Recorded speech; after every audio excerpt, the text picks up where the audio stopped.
Today I'm on the map at the Volo Museum in Volo, Illinois, checking out their Hollywood car collection. When you first enter the Volo, you are greeted by the Batmobiles collection. There's actually another Batmobile later on in the museum. This was a Tim Burton era Batmobile.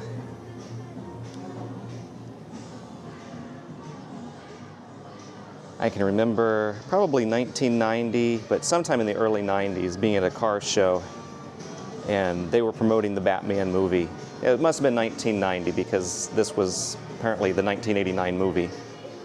Get my picture taken with the Batmobile. And the mini Batmobiles, a couple of different generations. Can't have a good auto museum without Ecto-1. Now I believe there were only a couple of Ecto-1s originally built, and maybe the studio still owns those. This is a pretty good reproduction. I've seen far worse, that's for sure. Ecto-1 was based on a 1959 Cadillac that had been converted into an ambulance. There were only about 25, it says there were 25 of those that were ever produced. And so since they were very rare, they can sometimes take a 1960 and dress it up to look like a 1959.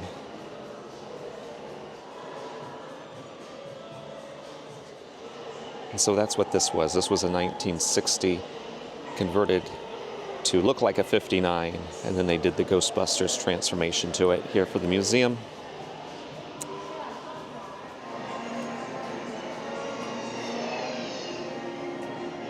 I had to wait a while for R2-D2 to move. I wanted to make sure I got that. So this car was from the original Star Wars movie in 1977. It was built on an existing three-wheeled vehicle. And then even before CG, they had to figure out how to hide the wheels on camera. So that was the biggest challenge of the project.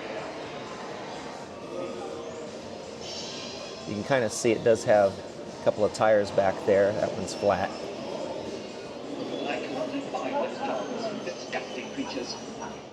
Now they say that this right here is one of the 15 original bicycles built for the Pee-wee's Big Adventure movie. I don't think that there's really any way to verify that. But yeah. Here's one that they say was from the movie. So I guess I missed Mel Gibson's Mad Max. I just didn't know that movie.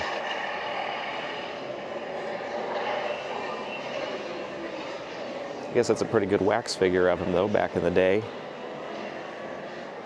It says there was only one screen used car. This is not it. This is one of 8 replicas. I assume the studio made replicas for promoting the movie.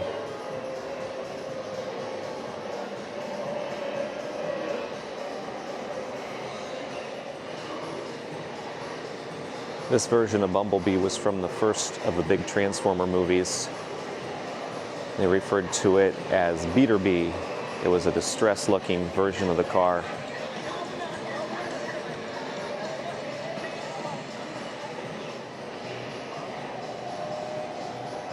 A Pierce Brosnan James Bond movie. This was from Die Another Day.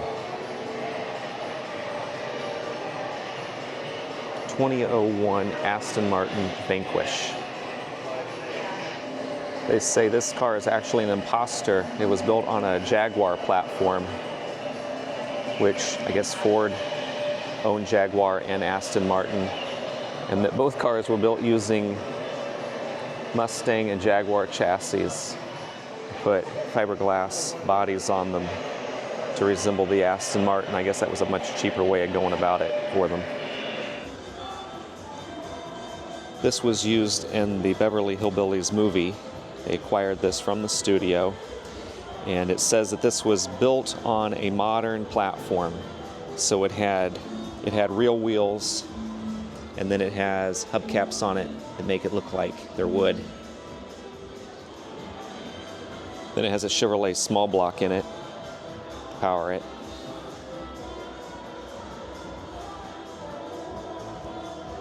They said they had these mannequins built for this display.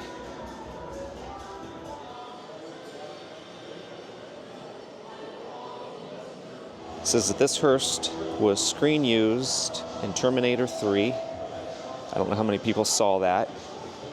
Wasn't known as being one of the better ones. And so it has all these bullet holes in it. So they would put these holes in the car, put a small explosive in it, inside of this, and then Bondo it and paint it over. And then they had those triggered on remote controls. And so there were 100 simulated bullet holes in this car.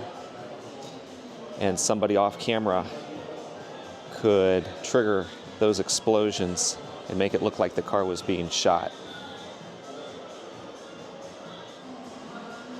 I was going to say, can you picture Arnold Schwarzenegger as the Terminator driving this car? But I guess it's pretty easy to picture because all you have to do is go back and watch the movie.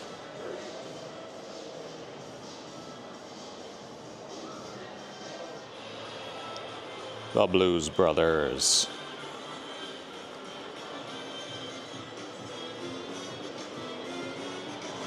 They wrecked a lot of cars in that movie.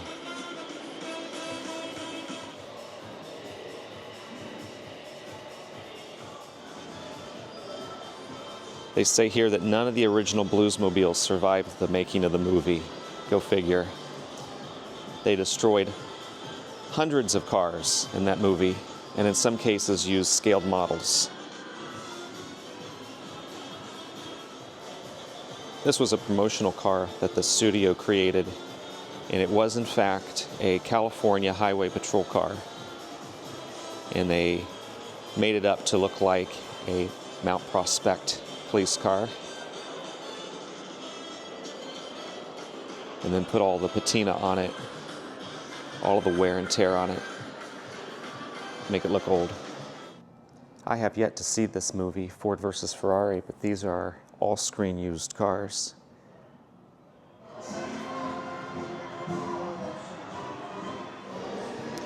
Now here are some cars from my childhood. Kit from Knight Rider. I thought that that was just the coolest thing. Any show that had a car, especially a car that did something. I have a picture of myself at a car show when I was probably, well, it would have been in the early 80s, posing next to Kit, thinking I was there by a movie star. In a car that needs no introduction. Lots and lots and lots of reproductions of these cars. I don't think that probably any of the originals are in museums. I don't know that for sure, but I would think that the studio kept what they had.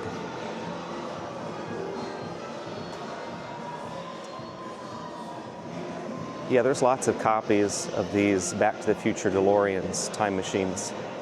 And it's to a point now where it's crossing my mind. I wonder if one day you'll even be able to find a real DeLorean that hasn't been converted into a time machine. There's only so many of them to start with.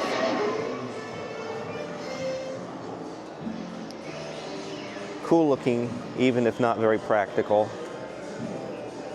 even if underpowered, even if the doors got in the way of your head when you were getting in and out.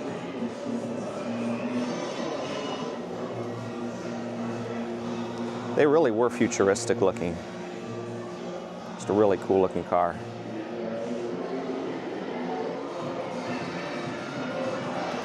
And another really popular movie car that you'll find in museums of this nature, the family truckster. And you got Aunt Edna up there on top even. Apparently this was used in the so-called fourth Indiana Jones, which I refuse to recognize as part of the, to me, what's still a trilogy. I don't know, the fifth movie was, I liked the fifth one. Some people didn't like it. but I thought it was a much better closing to the Harrison Ford Indiana Jones story. I don't think the fourth one should have ever been made. The aliens, I mean, come on. I waited, I think it was 19 years between the third one and the fourth one, and I waited all those years for them to someday make another. And I went and watched it on opening night, like on a Thursday night. It would open on Friday. I went and watched it Thursday night. And about halfway through, I debated on whether I even wanted to stay and finish it. I was so mad that that was what we got. It's awful.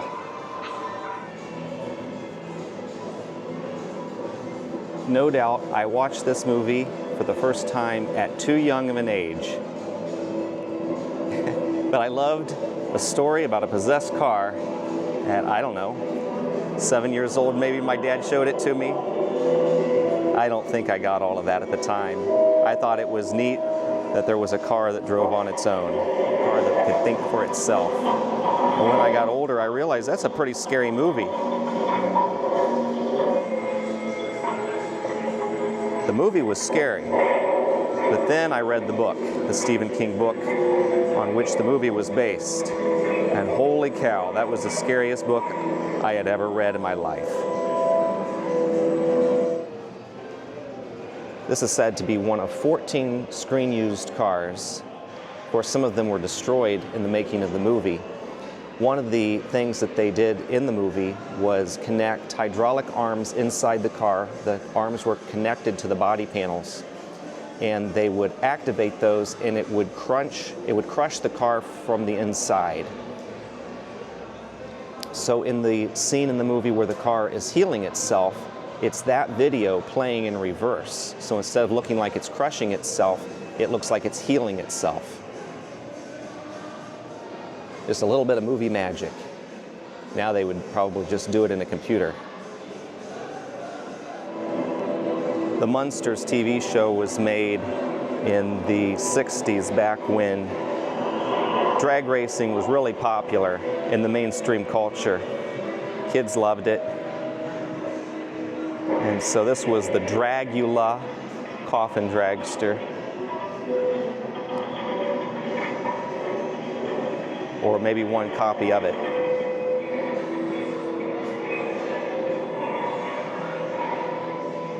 And another Munsters featured car.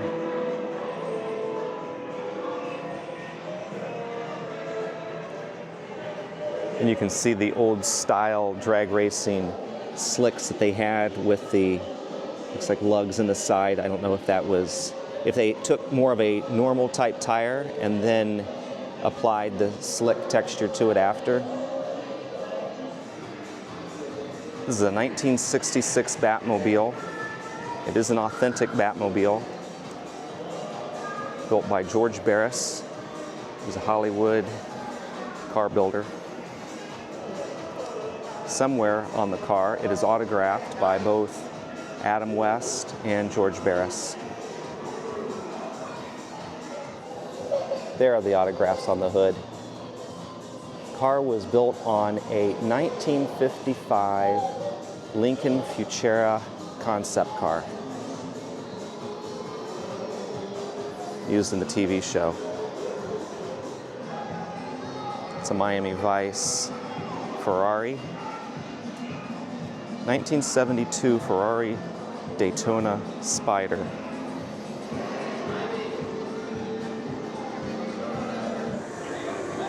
The Boogie Woogie car, for any Liberace fans out there, if there's any left.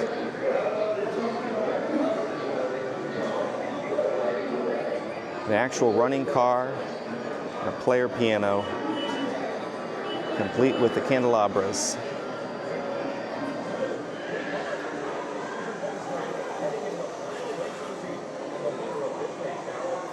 When we did Route 66 this past year, we went through the corner of Kansas, which contains a short portion of Route 66, and got to see the actual tow truck that inspired Tow Mater. You can see the resemblance. It's not exact, but it's pretty cool to see. Another Batmobile example. By far, the Christopher Nolan version of Batman was my favorite of any Batman movies that they've made. And when this tumbler came out onto the screen, I just thought that was the coolest, even though I was an adult by the time it came out. A Heath Ledger Joker. Yeah, what did he say? Oh, you wouldn't be interested in that.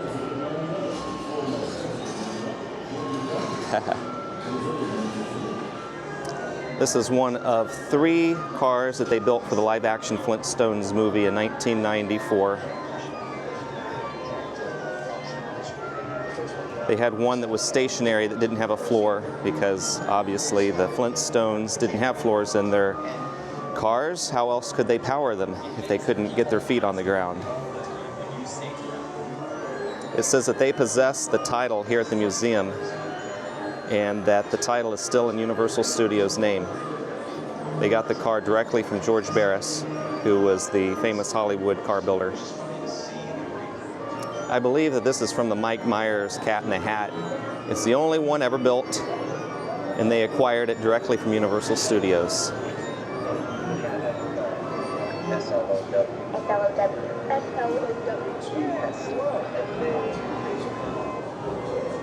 The Cat in the Hat had a very elaborate dashboard. Behind the seat of the car, and it's really dark in there, so it's maybe hard to tell, but you can see the steering wheel and the seat. That's where the driver would sit and drive it when it was being filmed. Did not know that. Pretty cool. I'll have to go back and see the movie, see if I can see any glitches that you can maybe see something going on back there. Probably not. They probably covered it up pretty good. That is the Mike Myers version of Cat in the Hat, live action. And along with movie cars and movie boats, they have a movie plane. This is the Harrier jet that was used, in my mind, most famously in True Lies, because that was the one movie on here that I've seen.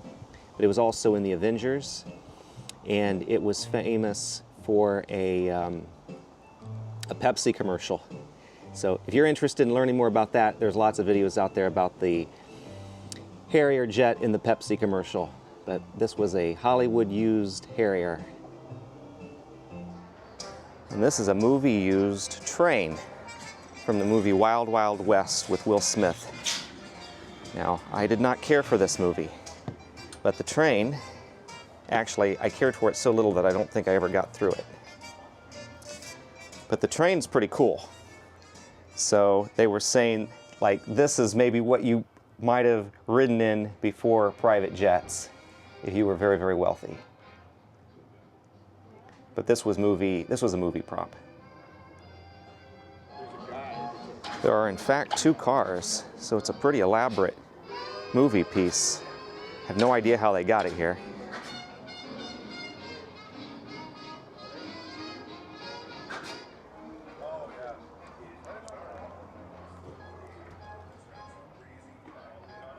So it's a Hollywood version of what rich people might have ridden in back in the day. So that is the Hollywood collection here at the Volo Museum. If you ever find yourself near Chicago or Milwaukee, this is not just any attraction, this is a real experience. They have a showroom here where you could buy a 55 Chevy or 69 Z28 or whatever classic car catches your eye. And then intermingled among those showrooms, you'll find movie cars, animatronic displays, collections of boats, RVs, scooters. They have a military collection, they have a Titanic exhibit. And then for the kids, there's the Jurassic Gardens.